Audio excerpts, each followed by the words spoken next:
डरपोक पत्थर की कहानी। बहुत समय पहले की बात है। एक गांव में एक मूर्तिकार रहता था। उसे एक मूर्ति बनाने के लिए पत्थर की आवश्यकता थी। वह पत्थर खोजने के लिए जंगल में चला गया। वहां पर उसे एक अच्छा और सुंदर सा पत्थर मिल जाता है जिसे मूर्ति का आकार देना बहुत ही आसान था।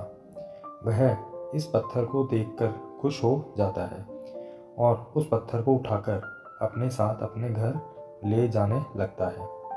जब वह रास्ते में आ रहा होता है तो उसे एक और पत्थर मिल जाता है। मूर्तिकार उस पत्थर को भी अपने साथ ले जाता है। मूर्तिकार दोनों पत्थर को घर ले जाता है और अपने औजारों से पत्थर को मूर्ति का आकार देने लगता है। जैसे ही वह पत्थर पर चोट मारता है, पत्थर कहने लगता है कि मुझे छोड़ दो, इससे मुझे दर्द हो रहा है।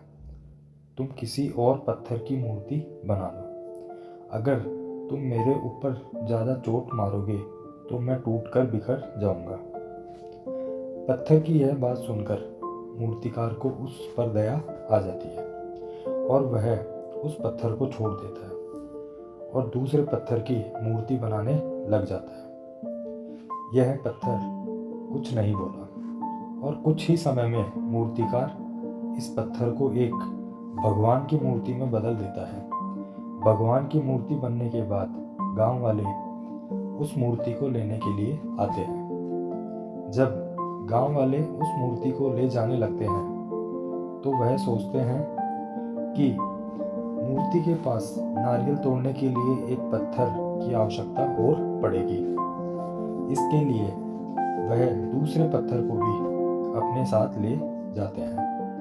गांव वालों ने मूर्ति को मंदिर में रख दिया और उसी मूर्ति के नीचे दूसरे पत्थर को भी रख दिया। जब भी मंदिर में लोग पूजा करने के लिए आते तो वह मूर्ति पर दूध चढ़ाते और फूलों की माला डालते और नीचे रखे पत्थर पर नारियल को फोड़ते थे। इससे पत्थर बहुत परेशान होता था। जब भी लोग उस पर नारियल फोड़ते थे उसको दर्द होता था। वह पत्थर मूर्ति बने पत्थर से बोलता है कि तुम तो बहुत ही आराम में हो। लोग तुम्हें दूध स्नान कराते हैं और तुम्हें लड्डू का भोग लगाते हैं और मेरी किस्मत तो बहुत ही खराब है। इस बात पर मूर्ति वाले पत्थर ने जवाब दिया कि मूर्तिकार तो तुम्हें मूर्ति बनाना चाहता था, लेकिन तुमने दर्द की वजह से इनकार कर दिया। अगर तुम उस समय ऐसा नहीं करते तो शायद आज मैं तुम्हारी जगह पर होता और लोग मेरे ऊपर नारियल फोड़ रहे होते। लेकिन तुमने शुरुआत का दर्द सहन नहीं किया और तुमने आराम का रास्ता चुना, जिसकी वजह से अब तुम्हें दर्द सहना पड़ रहा है। यह बात उस पत्थर को समझ आ गई और वह आगे से कभी कुछ नहीं बोला।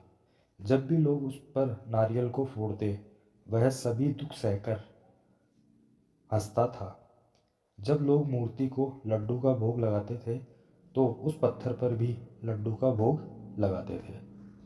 इस कहानी से हमें यह सीख मिलती है कि हमें कभी किसी भी कठिन से कठिन परिस्थिति में घबराना नहीं चाहिए, क्योंकि शुरुआत में हमारे जीवन में कठिनाइयाँ आती हैं लेकिन बाद में सब कुछ ठीक हो जाता है। जो व्यक्ति शुरुआत की कठिनाइयों को सामना करके आगे बढ़ जाता है उसका आने वाला जीवन पूरा सुखमय हो जाता है। ये कहानी आपको कैसी लगी? अगर अच्छी लगी हो तो लाइक करें, कमेंट करें और चैनल पे नए हैं तो सब्सक्राइब करें।